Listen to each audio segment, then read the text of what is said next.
Peyton Place.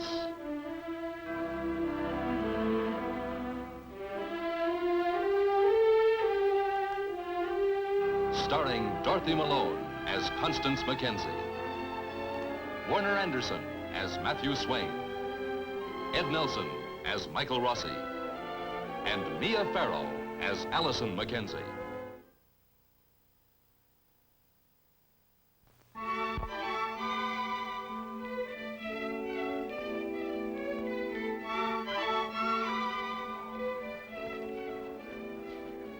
Last night, Betty Anderson left New York to hurry back to Peyton Place. Her decision to go home was an impulsive one. And all through the long, lonesome journey, she wondered and dreaded what was waiting for her there.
Good morning.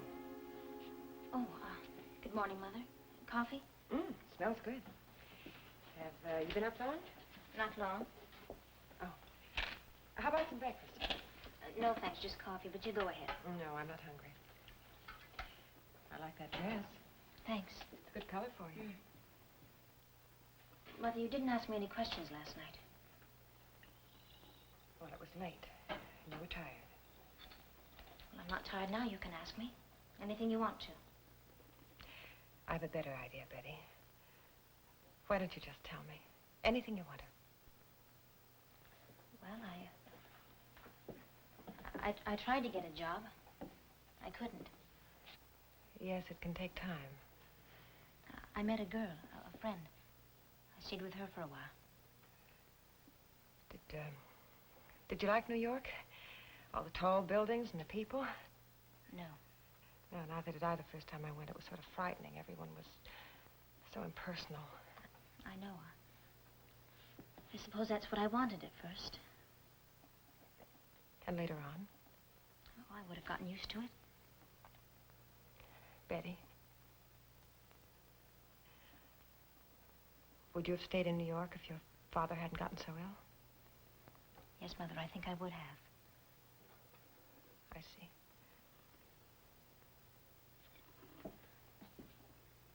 Now you can ask me. Ask you what? Well, about New York, about what happened. It really isn't important, Betty. I'm just grateful you're home. Well, 6 months ago, you were concerned if I got in after midnight. But now I can disappear, spend months in a strange city with strange people, and you treat it like it was nothing. You're just grateful I'm home. What do you want, Betty? Do you want me to tell you how wrong you were to run away? I think you know that. At least I hope you do. You don't solve your problems by running away from them. No. You've never run from your problems. You just stay with them and you just... Go on. Never mind. I just stayed with my problems and did nothing about them. I'm sorry. Don't be sorry, Betty. It's true. Neither George nor I ever came to grips with our problems, Betty. We just skirted around them. We pretended they didn't exist, but they did exist. And they grew. And they grew to the point where your father just couldn't face them anymore, Betty. But please, I didn't mean to blow up. I feel so guilty about running away, and you've been so sweet about it. You shouldn't feel guilty. Oh, I was so confused when I left, but... Well, I've thought a lot about everything. Mother, I want you to know one thing. I don't blame you and Daddy, not for the trouble I've gotten myself into. I really don't. Well, Mother, please believe me. Betty, I believe you mean what you say, but... I'll get it.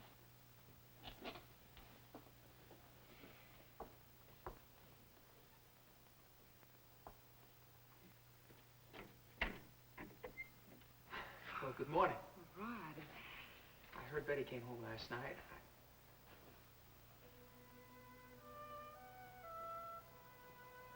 May I come in? Of course, Rod.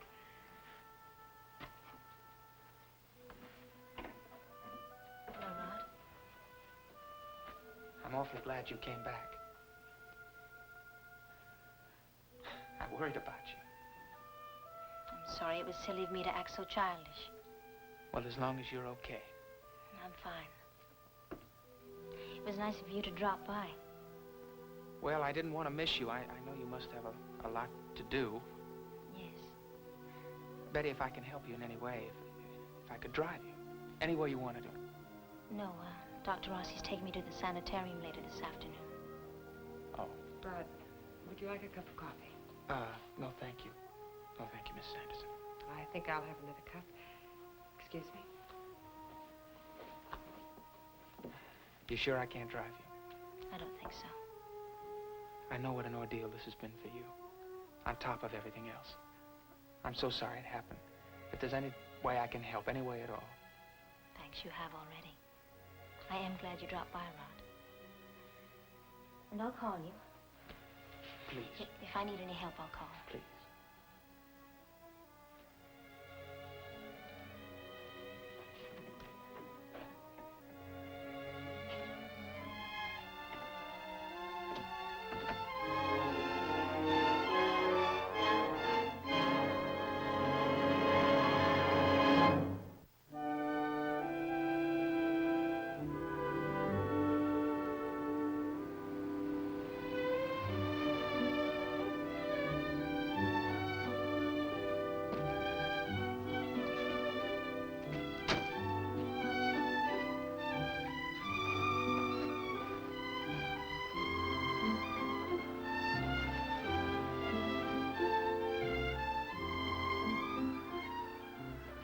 Hello.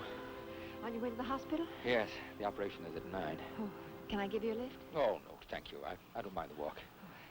Will you be able to see your father beforehand? Well, I don't think so. I saw him last night. He's pretty scared, even though he tries not to show it. I'm sure you'll be all right. I hope so. How did Allison like the sweater? Oh, she loved it. You made the right guess. Blue's her favorite color. Where did you tell her it came from? Oh, I gave her the most involved answer. I don't know which one she accepted. I'm sorry you had to lie about it. Well, I don't think anyone got hurt by it. Of course not, but I don't like the fact that you had to lie about it. You should never have had to lie, Connie. Well, nobody likes to, but sometimes it has to be done. Look, it's freezing out here. I can run you to the hospital in no time. Elliot, I know how worried you are about your father, and you're used to being alone and worrying alone, but it doesn't have to be like that anymore now, does it? I'd appreciate the lift, Connie.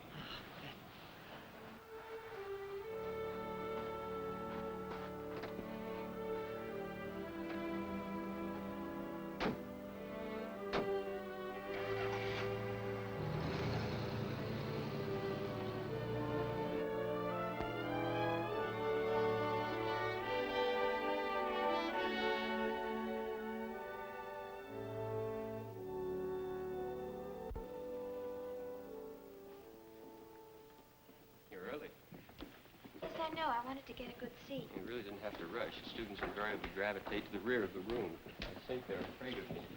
Are you afraid of me? I guess I'm too stupid to know better. Looks like you're already a success.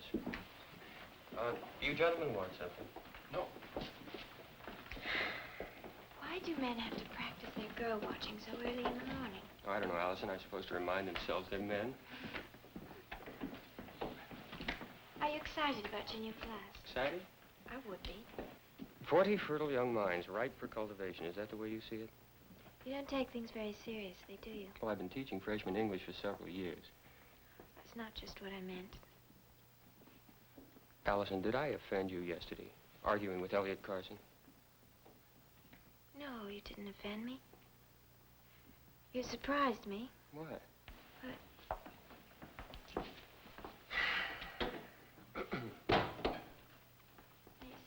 success, too. No. Why did I surprise you? Elliot Carson has had such a terribly miserable sort of life. And still he believes that people are basically good. You don't. I'm the cause of his misery. I never said that. It was my testimony that convicted him, and I'm sure you knew that. Of course I knew it. I wasn't attacking him, Mr. Hanley. What were you doing? I was trying to understand you better. You don't have to understand your teachers, Allison. Just concentrate on the lectures. That's one way of learning. I'm sorry if I overstepped my boundaries.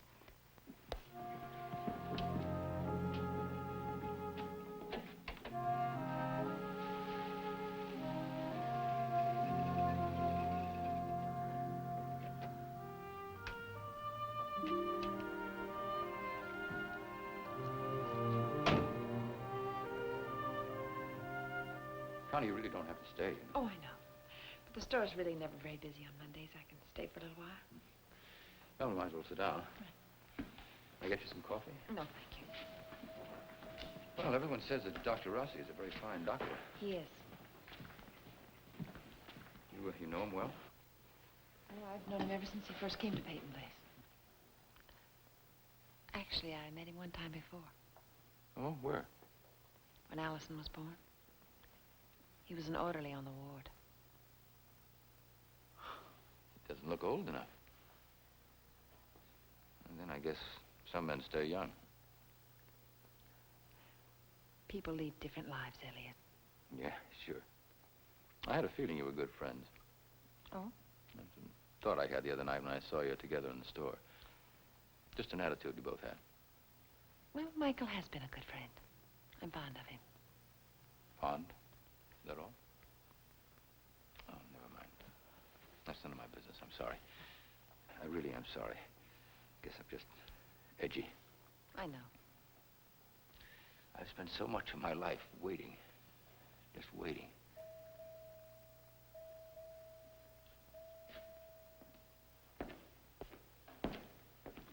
Good morning, Mr. Carson. Doctor, Tony? Michael? you about ready? Yes, I think so. Your father slept well last night, and he seems comfortable now. They'll be bringing him through here in a few minutes. Well, Doctor,